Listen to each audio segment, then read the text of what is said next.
Hi there and welcome to Plant CEO. In today's episode, I'd like to welcome my guest, Dotsie Bausch, the founder of Switch for Good. How are you doing, Dotsie?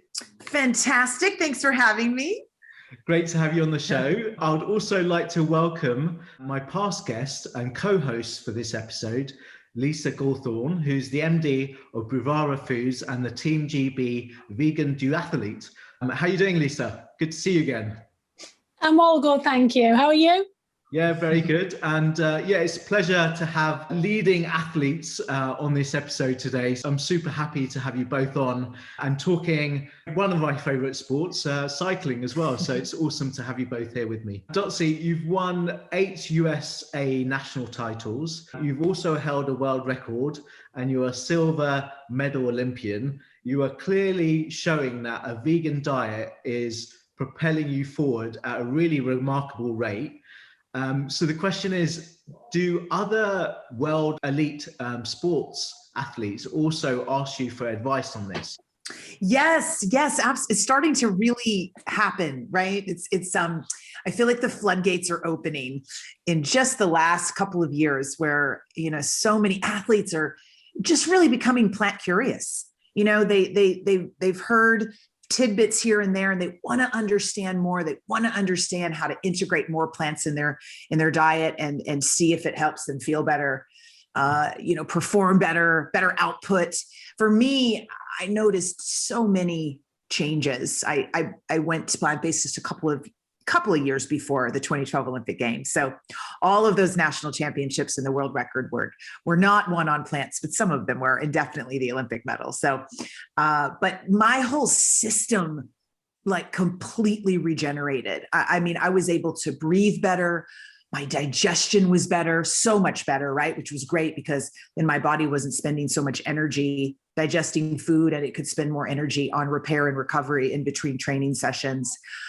So much less inflammation, less oxidative stress, just optimizing my blood flow. And I could feel that in the way that I was repairing and recovering so much faster than before, not only in between efforts, but overnight. So yes, it's been fun to have just athletes from all over the world ping me and ask questions, really good questions. And I understand that, we have been inundated for so long, right? Since we were teeny tiny, that we need animal foods to be strong, right? And to win medals and to recover and to build muscle.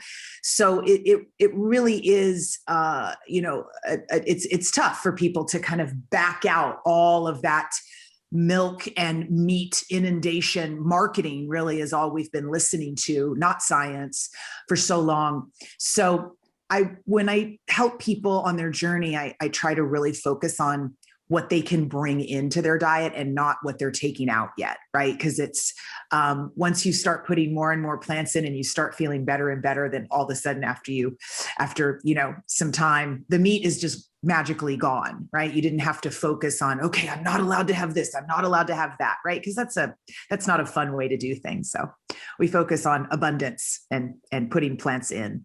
Yeah, and if you were to think back, just before 2 years before the Olympics, what would you say was your own motivation? Did you speak to somebody else who is maybe plant-based, or did you see some documentaries that made you think about things differently? Yeah, I didn't know a single soul that was plant-based, not an athlete's soul and not a human soul. So this was, a good 10 years ago. Yeah. And so I saw some videos on animal agriculture and just basically what goes on behind closed doors every single minute of every single day worldwide, and I was stunned.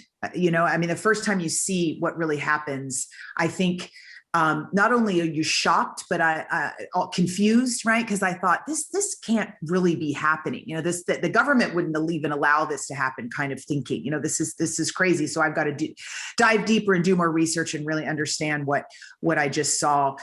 But so I did that, and went down the vegan rabbit hole, and then you can't get back out. There's no way back out. Let me warn you, people.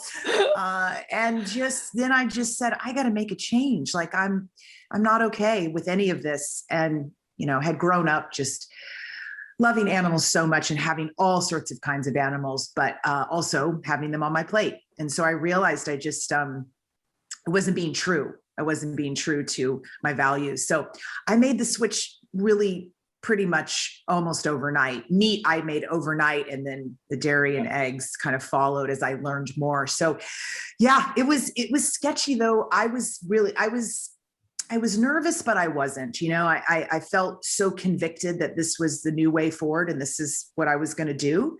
And I felt, because I felt like it was a good, soulful choice to make, that good would come out of it. So I just kind of held that in my heart, but I had a lot of coaches and dietitians that were like, this is insane. Like you're already, 37 and you're, if you make the Olympic team, you're going to be, almost 40, like 39 and a half. And, recovery gets harder and harder as we get older. So they were like, this is really going to mess with your ability to gain muscle and to repair.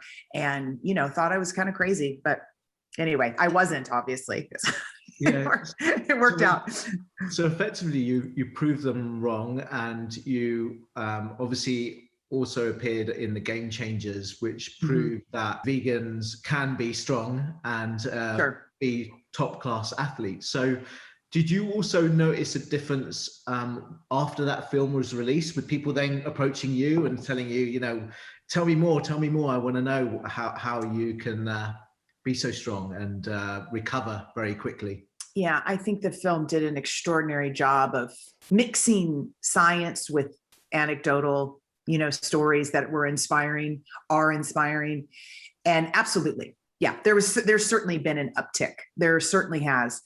And, now it's just helping people to understand how this can be a lifestyle, because honestly, in the last 6 to 8 months, I'm getting a bit more of, oh, that movie was so inspiring, so awesome. And I went plant-based, but I ended up going back. And I'm always trying to understand why, so we can learn how to help people even more. And a lot of it was just like, well, I don't know. It was just kind of hard. I couldn't find the food. It was difficult at restaurants, that kind of thing. So I've been working on, kind of switching the narrative to help people to feel supported in the long haul. And I find a big aspect of that is helping people to understand that it's a complete and total lifestyle change, not a diet. Because people are very rigid about diets, right? Like if it's kind of it's an all or nothing approach to most people when they go on a diet. So if they can think of this as, just making progress, but not having to do it perfectly, not perfection, just progress, then it kind of opens them up to being able to, quote, mess up here and there, at a restaurant or whatever, and then not just say, okay, all hell in the handbasket, right, and throw it out the door, but realize, oh yeah, okay, that's natural, that's normal, and I'm gonna slip up here and there, but overall, I'm bringing a lot more plants into my life, and I feel a lot better and a lot healthier. So it seems that looking back at your life over many years, that you've almost used cycling as a means to cope and to come back from difficult times, such as your eating disorders and drug addictions, etc. Obviously, very painful things to have experienced in your life. But you're obviously a big believer that you can turn to sport, particularly cycling as the specific there, as a coping mechanism for feeling, that you've got trauma or mental health problems in your life? Yeah, well, I will say when I started cycling, I was much, much, much better. I mean, I was what I would say, just about 100%, healed from that journey with the drugs and the anorexia. It was actually my therapist who recommended towards the end of our work together. We worked together for 3 years, very intensively, to heal from the anorexia and bulimia. And it's when she felt I was so much so much better and healthy, and being able to like integrate into life again and work and have friends and relationships, because I had cut all of that off, that she said, hey, I think, you know, I know there's a kind of a competitor inside of you. Why don't you pick, you know, a sport or an activity, you know, that you can move your body in a healthy way again. So that's really how cycling came about, because I just picked cycling. I said, well, why don't I get a bike? Because I had moved out to Los Angeles by that point. It's sunny, you know, pretty much 24/7. And I thought, well, gosh, wow, that would be, initially I just thought, gosh, that'll just be such a freeing feeling, because I had been in chains for so long during my illness. So I was really connected to the word and the feeling of freedom. And so I thought, oh, the wind in my face, and I'll go up and down Pacific Coast Highway and climb into the Malibu mountains, and it's just going to feel so good. And that's really why I chose it. I chose it for freedom. But then I just fell in love like really fast, like almost the first ride I did. So, which you can relate to. Fantastic. Absolutely fantastic. To think that you've gone from just getting a bike and going out and feeling that freedom, and then turning that into something that you've been so monumentally successful in. It's certainly one of the most inspiring stories I've come across in sport. So hats off to you on every level there. Oh, thanks. That means a lot. It really does. So looking to what you do today and Switch for Good, which is your not-for-profit, and you're really looking at the industry around dairy and getting people to switch away from dairy. How does that look like compared to your time that you're spending with that, but also your own weekend riding now, I guess, now that you're, I guess, semi-retired, right? I am definitely 100% retired. Okay. Yeah. I retired like the second I stepped off the Olympic podium. Like that was, I knew that was, you know, that was going to be the final bow. I will say I had an interesting little period of time there in 2014 where kind of got the bug again. And, you know, now I've been whole food plant-based for, you know, almost 5 years at that point. And I had the bug, and I thought, I think I want to go for 2016, because then I could be 44 on the podium, and then we'll really be able to like get this plant-based thing convinced, you know?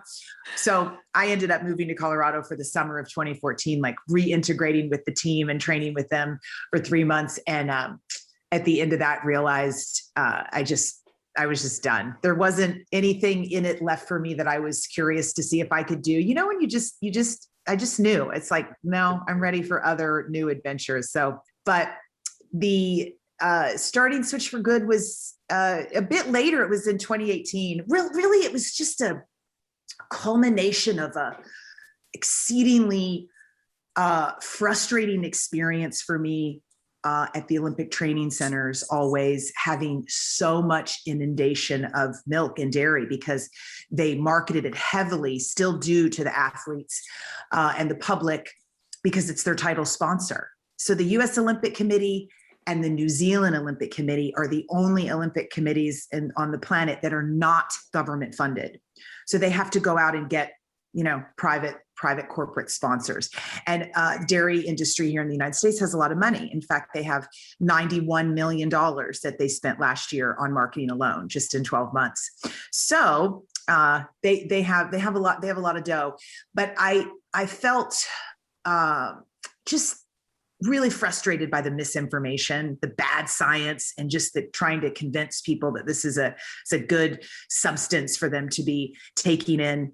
So in 2018 at the Pyeongchang Winter Olympic Games, I gathered a forceful group of folks. Louis Facios was one of them. He directed our PSA. It was a 30-second commercial PSA that we put on the closing ceremonies of that Olympic Games. And it was 7 plant-based Olympians from 4 different countries, you know, just standing up saying, you know, we don't need milk to win medals. Like, this is ridiculous. It's, you know, it's done in a kitschier way than that. But so that was the beginning. I mean, Switch for Good at that point was just a activist force, right, in putting that commercial on, and a desire to tell the truth, right? And it really didn't have the legs of an organization yet. That came, 6-8 months later, as we kind of traversed through what could Switch for Good actually be. I mean, everybody that was involved in that commercial just kind of came out and said, that's not a one-off. We thought it was a one-off, but it's not.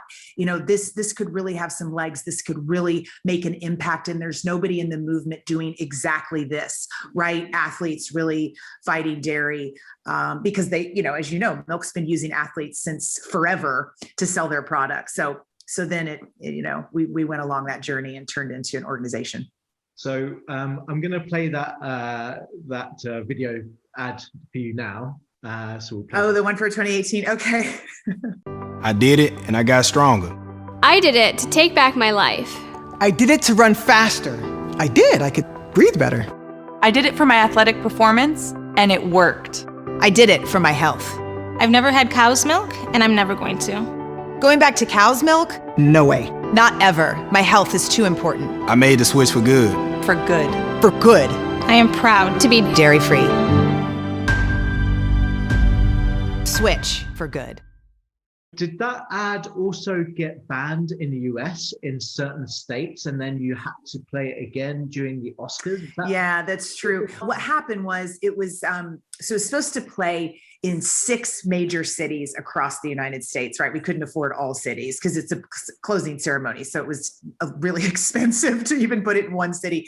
So it's supposed to play in 6 cities across, as the time zones changed, right? As it unfolded. So it played in Washington, DC twice. And, I'm all the way out in Los Angeles, and their exact time. It was like 7:52:34 is when it's going to play. So we're like, we're having a Twitter party and we're watching, and nothing comes on TV, nothing. Well, anyway, find out the next morning, the dairy industry got it pulled. Like somebody saw it in Washington, and, we'll never know the exact route of how it got pulled, but because the NBC wouldn't share with us. But if you had to guess, it's the dairy industry called NBC. The dairy industry spends, I don't know how many $1 million a year on advertising on NBC. And NBC was like, follow the dollar, right? So they pulled it. So yeah, we took it over. They did give us our money back. So that's good. And then we took it over to ABC. It played the following week in and around the Oscars. Yeah. And what was the feedback that you got from that ad? Well, as you can imagine, a mixed bag, right? Like so many people just blasted us, right? And then a huge crew of folks from all over the world that absolutely loved it and said, finally someone's speaking up about this. So, yeah.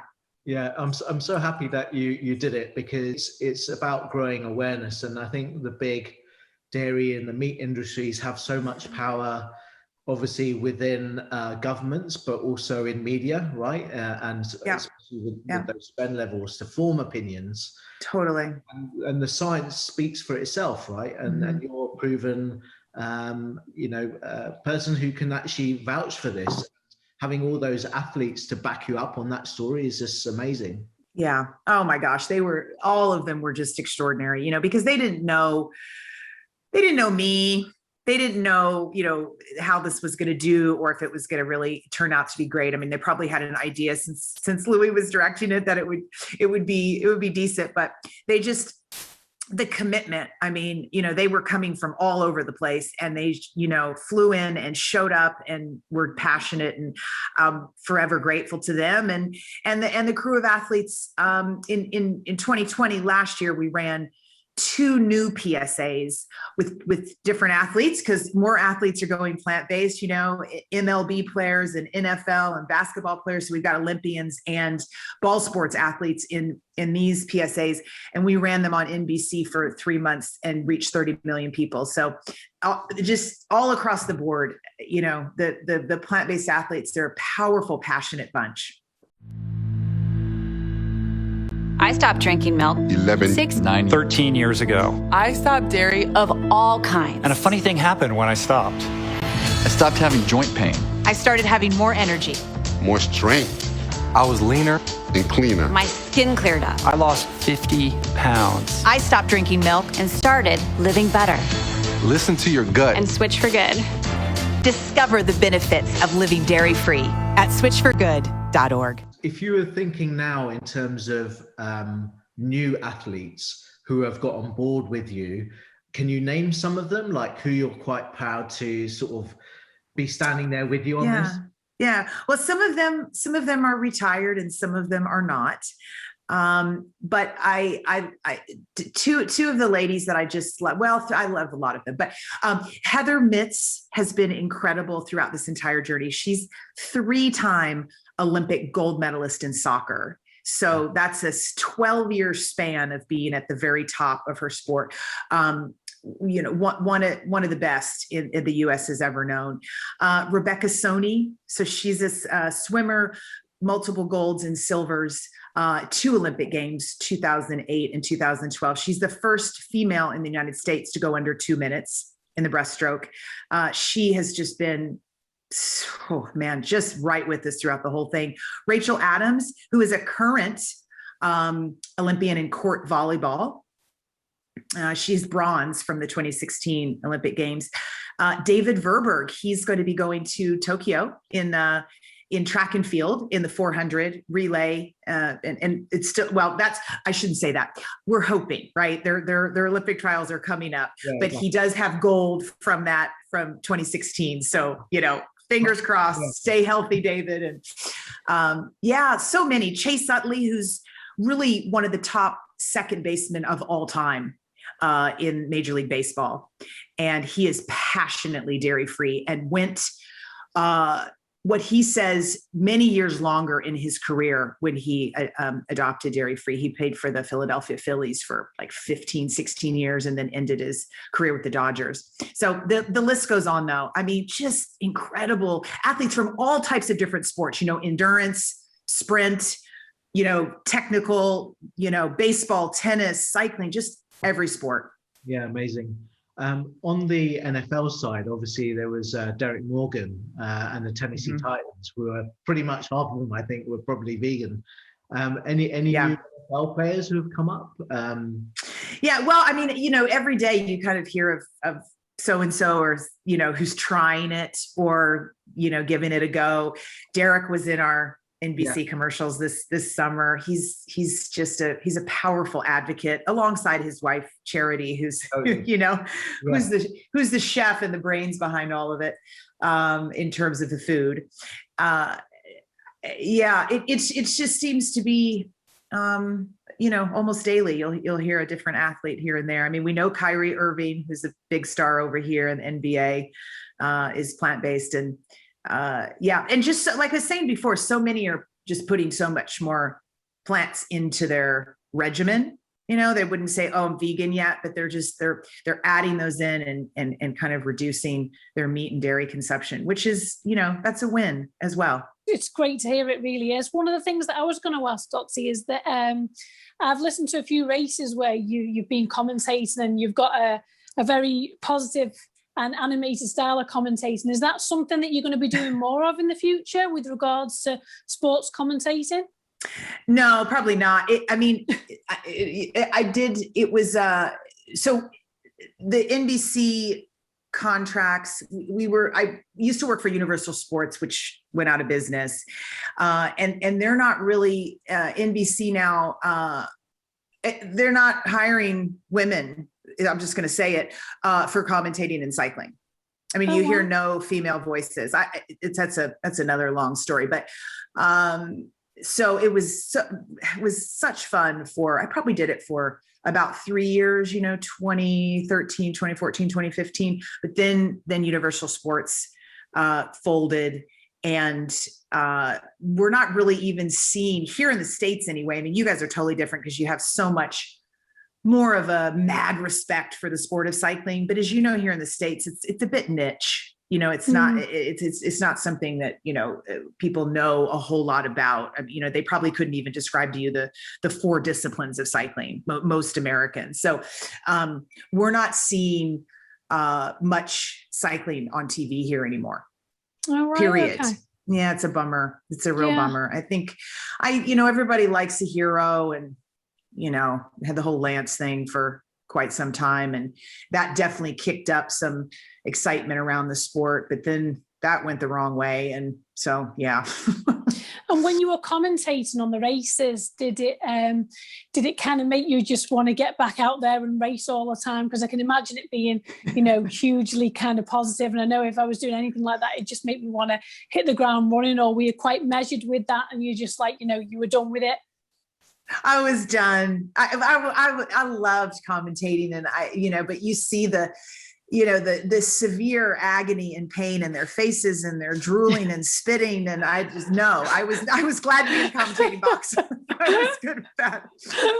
Brilliant. You're definitely living proof that age is no barrier, Dotsie. And obviously just days before you turn 40, you won the Olympic silver medal. And it's quite timely, actually, because I just turned 40 myself at the weekend. But do you feel that there's still kind of that heavy stigma in sport and indeed cycling with regards to age? I feel like the women are kind of breaking that barrier. You do see, we have the science and the data to back up that, women in endurance sports anyway, definitely tend to come into their prime and their peak in their early to mid 30s, which is why it was so ridiculous for so long when the median age was 28 for a cycling team, right? Like that was kind of from the men, and then they just put it over the women. It's like, wait a minute, hold on. No, we get really good once we hit 30. So, I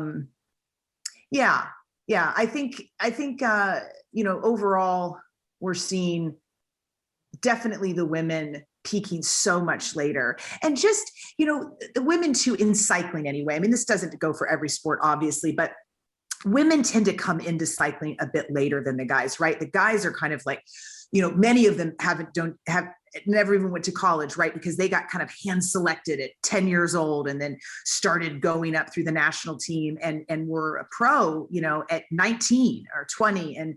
And so, but a lot of women tend to start a little bit later, like college, they'll get a degree and maybe they start in college or a little bit after. So I think that's part of it as well. They've got a bit more longevity in it because they haven't been beating their bodies up since they were, 10 years old. Maybe they were athletes before, of course, or whatnot, but I think that's one of the reasons too. I don't know. The men seem to be peaking around the same age as they always have, but men are realizing that they can definitely be effective and still race older. I mean, we're definitely seeing that. They're not necessarily winning the tour at 40, but they're still effective for their team very much so, especially with all the experience they bring at a much later age. Okay, that is interesting. So casting our eyes back to the time of training for the Olympics, which obviously must have been, a real grueling schedule, and certainly probably blows holes in what I'm doing at the moment for age group duathlon. But going back to that time when you were training for the Olympics, what was your most fun session on the bike? My most, what'd you say, session? Like the most enjoyable session that you were doing at the time. Oh, enjoyable. That's an interesting word you chose. I don't know if I'd categorize it as that. Gosh, really though, there wasn't any part of the training regimen that I hated. I loved, I came from the road. So I was a professional on the road for 10 years before I switched over to track cycling. So track cycling, even all the way into 2012, still felt kind of new and novel to me. I was still, I wasn't in it nearly as long as like my teammates, Sarah Hammer and Jenny Reed, that won the silver with, they had both been in track cyclists since they were like early teenagers. So there was still this real, like, just curiosity and thrill about track cycling to me. Quite honestly, it scares the bejesus out of me, the banking and starting efforts up by the rail and trying not to slide down the banking. And so, that kept me in as well, because I don't think there's any way to feel more alive than fear Like fear is an incredible inspirer to feeling like completely just totally pinging, right? Like on alive. I miss that feeling in a way, but so it was those types of things that were drawing me in. I mean, the actual training regimen, I was certainly used to a very regimented regimen from road cycling. I did love the muscle that I got to put on in track cycling. You know, it's much more life as a road cyclist. So I had a lot of fun getting like a really big booty and big hamstrings and like, yeah, it was cool to see that develop and, you know, get new jeans with my big new booty and watching the body changes and then what that muscle was able to do out on the track, you know, and so I, you know, there were a lot of aspects that I loved exploring, but going deep into the pain cave, I mean, you know what that feels like. Some days it's fine and some days it's horrible. So absolutely, yeah. Yeah. Can you share with us, just to give us an idea of what your FTP was at the time of your absolute peak? For anyone that's not understands of what this FTP stands for, functional training threshold power. So it's the limit that you can keep for 20 minutes. Right. Well, it's a lot less than what I'm hearing is happening today. Right. So I mean, I don't know, athletes just continue to get better and better. It's extraordinary. But back then it was right around 300. Wow. And then in track cycling, we had to, as you know, our event is from a standing start, team pursuit. So that was the real hurdle in starting. We put about, we were all different, but I put about 800 watts out at the start, right? To start, and you don't have any brakes and you've got one gear. So we had to start in a huge gear. We ran 100-inch gears at the Olympics. I think the women are on 104s now. I mean, it's just extraordinary to see the progression. But to be able to start and put out that much power and then have to clear it for the next 3 minutes, like that to me is just what was so, you can't be like, oh, my legs are stinging, click, click, spin, get back on top of the gear, right? You don't have that in track cycling. So you had to train our bodies to be able to process that monster load off the start. And that was what was fascinating to me throughout the whole journey of continuing to lengthen that out, because in the beginning you go off the start and you can only hold the speed for, 30 seconds, 45 seconds, and so anyway. I just saw in the Game Changers that you were doing a lot of the leg presses. Mm-hmm. Is that what helped you with that, initial burst of power? And you were doing quite a lot of reps. I saw it was like 60 reps, wasn't it? Yeah, that was one. So that I had an Australian coach, right, and right out of the Institute, Australian Institute of Sport, where all the secrets in track cycling come from, I think. And so, yeah, he was really brilliant with, I only had 3 years to kind of transform my body from a road cycling climber to do this on the track. And so he had me so it was like an inverted leg sled, right? So it was mostly hips and upper glutes that were pushing the sled, right? So it wasn't leg press straight out, which is so much more quads. And so really building that muscular structure in my hips and my glutes and my hamstrings. And it took a long time to get up to where that final output was that you saw in the Game Changers, which was pushing about 600 pounds times 60 reps times 5 sets.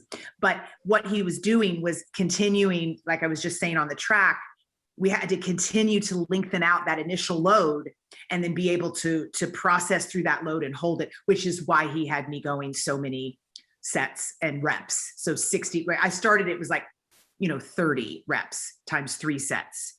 And not nearly as much weight, but we just kept progressing. And I definitely think that was the reason I was able to move that gear. Yeah. And it helped you shape your body as well. Yeah. Help grow the booty. Yeah, for sure. I am completely mind blown at the thought of 800 watts.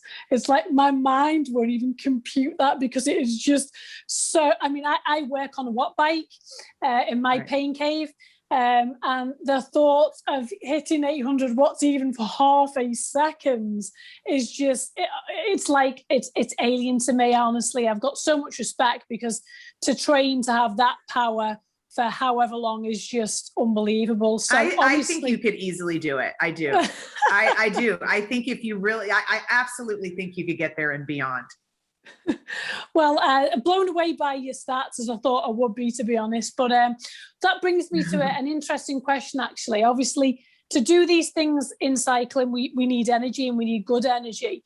A lot of people come to me and say, God, what do you do to keep your energy up? What is your favourite energy kind of performance meal? And normally for me, if I'm doing a run on the roads, it'll be some kind of oat-based scenario. So I'll have porridge, or if I'm doing a cycling time trial in the evening, I'll be having pasta during the day, or whatever it may be. But for you personally, what was your go-to energy boosting meal around your time of heavy training?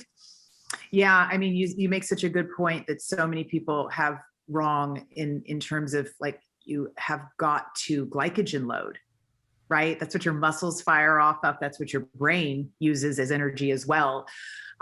So similar, I'm not a huge porridge fan, so that's the only difference. So I would do, like sprouted grain toast, smashed avocado, lemon juice, garlic, salt and pepper, or, nut butters, grainy toast with all sorts of nut butters and sliced banana on top. I love a great tofu scramble. So I definitely would use that. If I seem to do better if I have a little bit of protein in the morning too. So if I was going to do a big training ride, it was always like a tofu scramble, and then, grainy toast and such. But yeah, big pasta fan, big rice fan, big millet fan, big bulgur wheat fan. I mean, really all the whole grains. And I'll do anything with them, right? Put seeds and nuts in them, some kind of fancy dressing, massaged kale on top, maybe some field roast sausages, and just call it a day. I like simple food. And as an athlete, I know you can relate. I always want to be able to make my food in like 15 minutes or less. Cause like, I can't, it's just like, I'm not going to be like, I'm hungry now. It's not going to be an hour. I'm going to be baking something to eat, so making those bowls, kind of layered bowls are just so easy and delicious. Yeah. Fantastic. Yeah. And sticking with the food theme as well, obviously it's important when we come out of our training sessions and out of the gym, no matter what you've been doing, to obviously go into that post-workout recovery session yourself, and for the body to heal. And certainly one of my favorite recovery meals would be something like a tofu and cashew nut curry with loads of veggies in there and things like that. Did you at the time have a favorite recovery meal that you would go to? Yeah, I mean, for the most part, it was kind of a quick layered bowl, and it would always have some kind of bean. I'm a big fan of garbanzo beans and pinto beans because they're a little bit easier to digest than like kidney beans or black beans. So kind of a mild bean, hemp seeds, pumpkin seeds, sesame seeds, and then some kind of grain, like a big, huge scoop of one of the grains, and some greens, tons of veggies, and just layer that up. And then you get really just everything, right? You're getting all the micronutrients, all those wonderful phytonutrients, plus you're getting your carbs, protein, and fat from that. Always some avocado on the top. I think I forgot that part. I pretty much eat an avocado a day. So fantastic. Did you, out of interest, are you a big believer of protein bars and protein shakes? Do you have them as and when you I mean, I've got to be honest, I have them, but I have them mainly because it's convenient. I don't have them all the time, but when it's convenient and when I just need a quick snack, I do go for them. But how do you feel about protein bars and snacks? And I agree with you so much. That was for me too. It was like convenience and ease. And as you know, when you're training really hard, you can easily have an upset stomach just from the amount of lactic acid, right, that's running through your veins. I mean, if you train really hard, you feel lactic acid in your arms. I remember that feeling. And so it's in your gut as well. So many times after a training session, it was like, I don't think I have the energy nor the desire to eat like a big bowl of food. And that's where the protein shakes would come in. It really was, it wasn't like, oh, I'm selecting this protein powder because I think it's better than garbanzo beans and nuts and seeds. No, it was just, I just wanted to drink something. I just wanted to drink my calories. I was exhausted. I wanted to take a nap. So convenience and ease. I agree with you. Yeah, 100%. Because I know some people are funny about kind of processed and packaged foods, but if the macros are right and it works for you and it gives you good results, then why not? Especially when time is of the essence, because we know how hungry we get after sessions. Yeah. If one of the things that I'm focusing on at the moment is I'm not too bad on my endurance. I'm getting quite good with that, and I'm getting there with my power. One of the things that my coach particularly has got me working on at the moment is cadence. He's trying to get my legs to go a lot faster, which you would think, because I'm a runner, I'm a natural runner, that wouldn't be too hard. But I have noticed when I'm in races, people do pass me and their legs always seem to be going faster, the people that pass me. Is there anything specific you'd say to me as a cyclist that you think I need to focus on to really help me with my cadence? Do you have rollers? I work on a watt bike, so it's got all of it spits out all the data. It can give me everything that I need. Yeah. So you don't even need any data for this. This is like old school style. Get some rollers, because even if you haven't been on them, you need to learn to balance on them anyway, because it's just great for your technique and your body balance. Get some rollers, and I'm going to send you what is called the Get Fast roller workout. And it's a complete cadence workout that's about 45 minutes. Show it to your coach. If he or she says no, then don't do it. But you stick with that and have your coach put it in at different times. I think you'll notice a really big change, because I was very similar, again, coming from the road. I mean, my average cadence was probably like, I don't know, 90. I mean, it was not, it was, maybe 85. And, in track cycling, we race at about 122 RPM. You have to keep the cadence up to keep the gear going. Like if you start, it's such a big gear that if you were 90 cadence, your legs would blow up in 5 seconds. So that was a big shift. And this one workout was essential. So I'll send it to you if you send me your email. Oh, I'm so excited.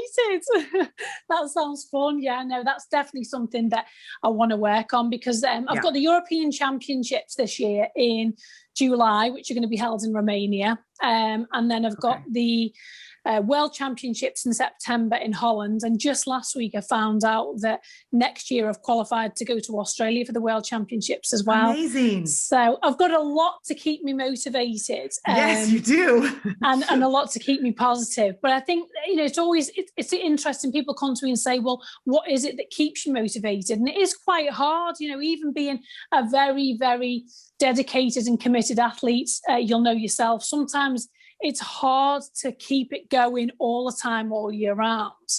But if you were to give advice to someone like myself who's doing age group duathlon or triathlon and they've qualified for their country, what would be the best bit of advice you could give to keep people strong all year round?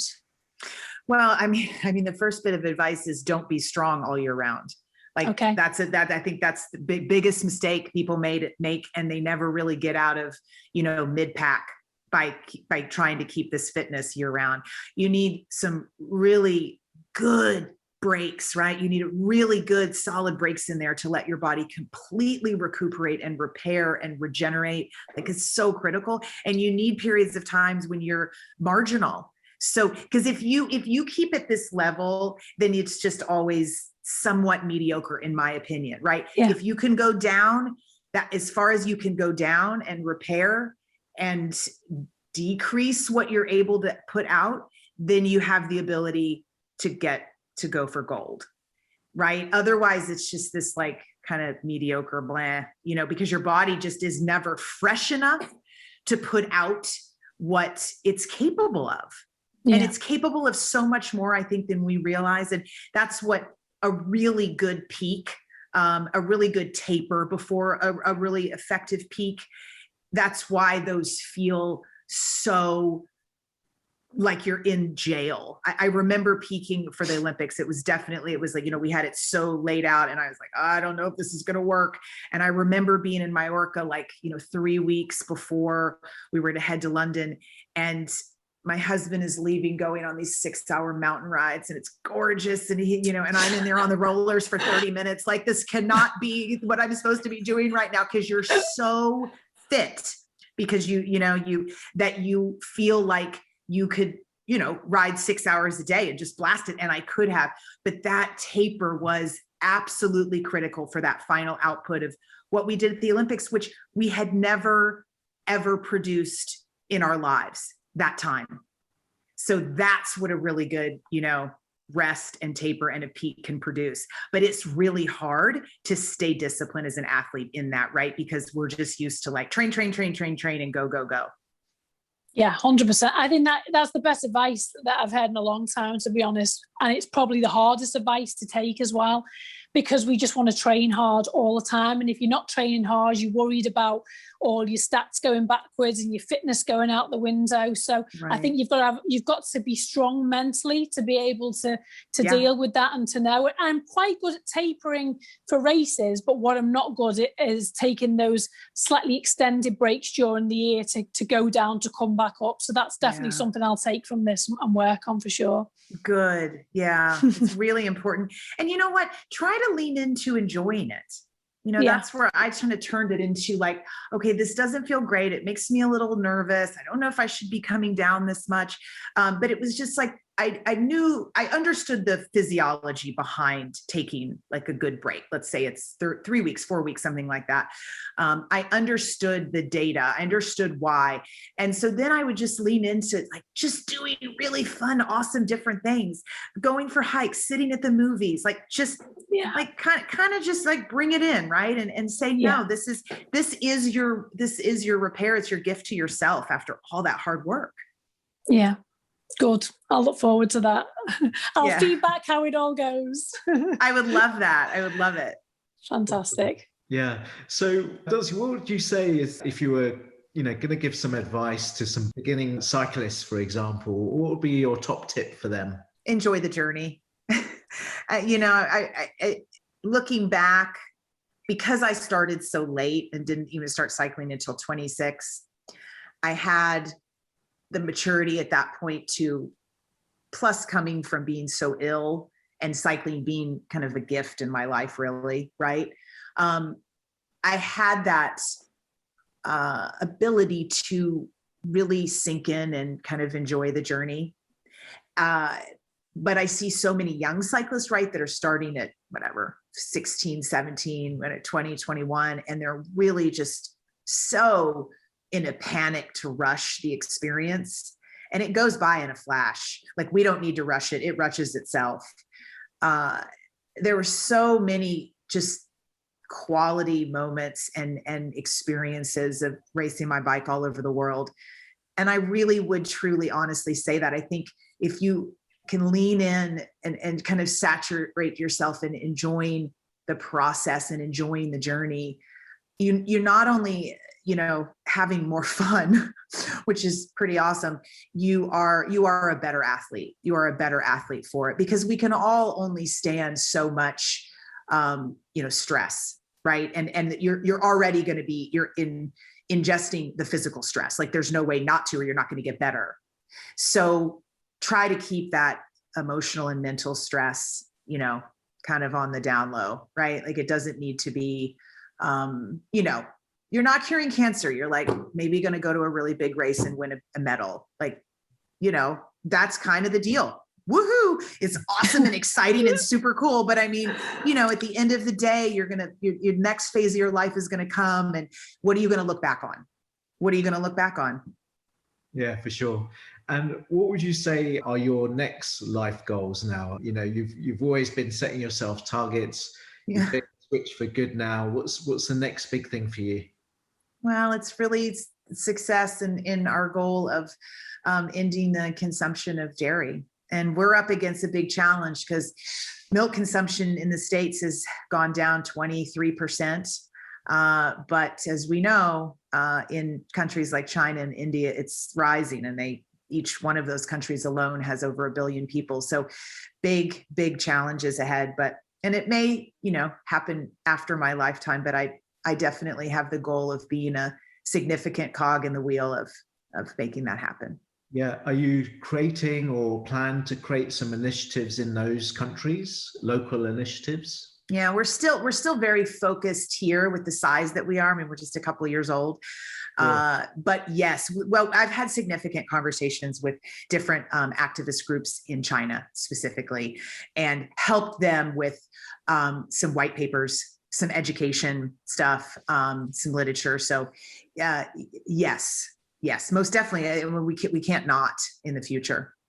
Yeah, and it's so important to sort of break that cycle, right? And I think it also depends on the maturity of alternative dairy companies, right, in the space that are absolutely growing. Taking for example the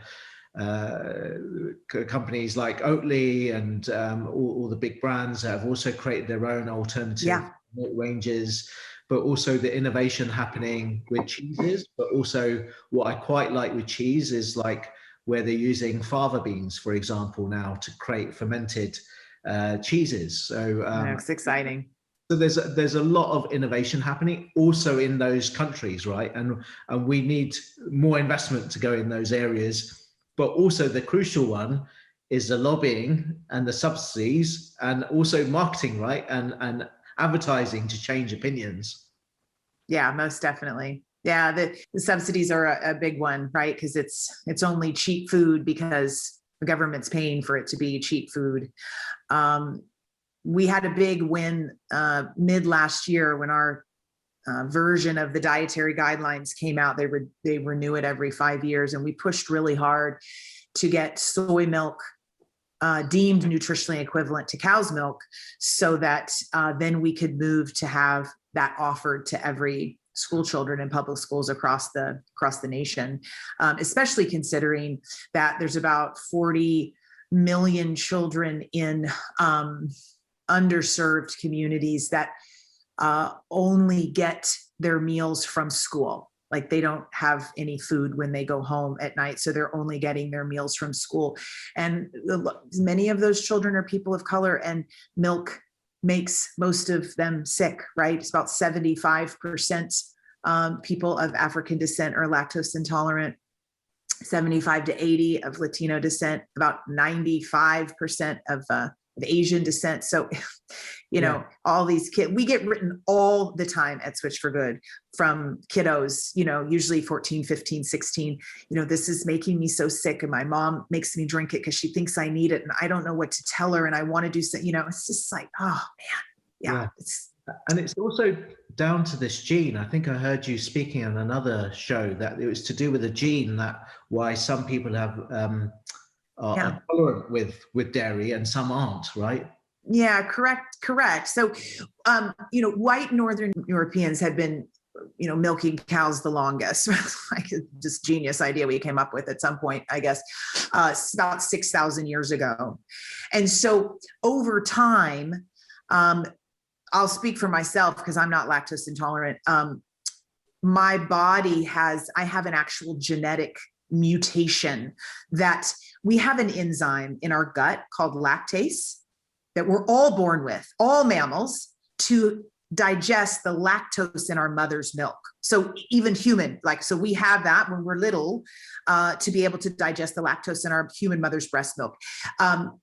As nature would have it, that gene, that enzyme, I should say, turns off, genetics turn it off around the age of 4, 5, or 6, because we're not going to need it anymore, because guess what? Maybe we're not supposed to be milking, breastfeeding past those ages. So our genetics turn off that enzyme.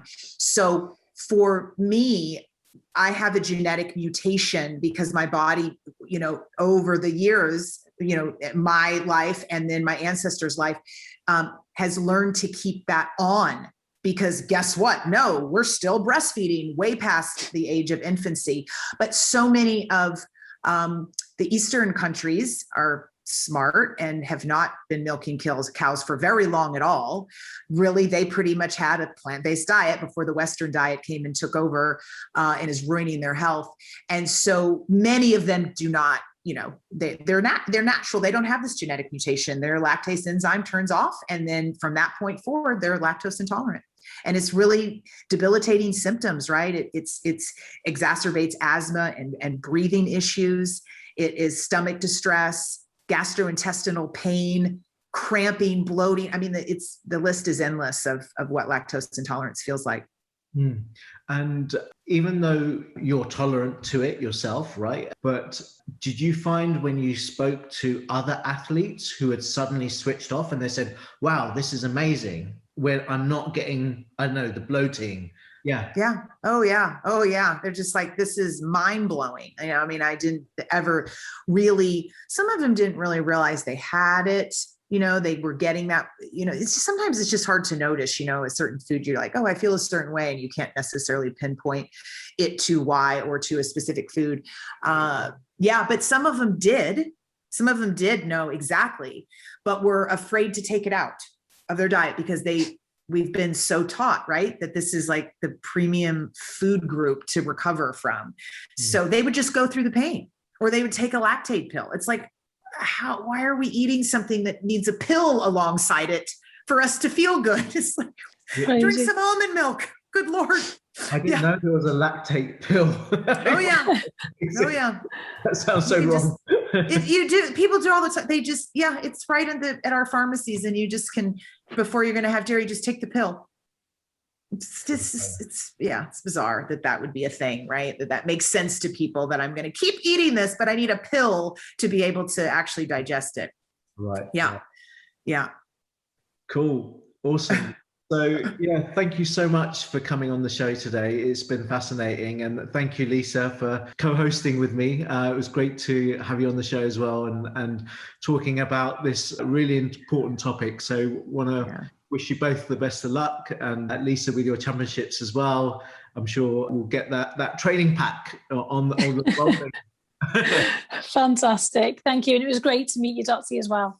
Oh, thank you both. This was a lot of fun. It went by fast. Appreciate it. Thank you so much, and speak to you soon. Okay. Bye. Thank you. Bye.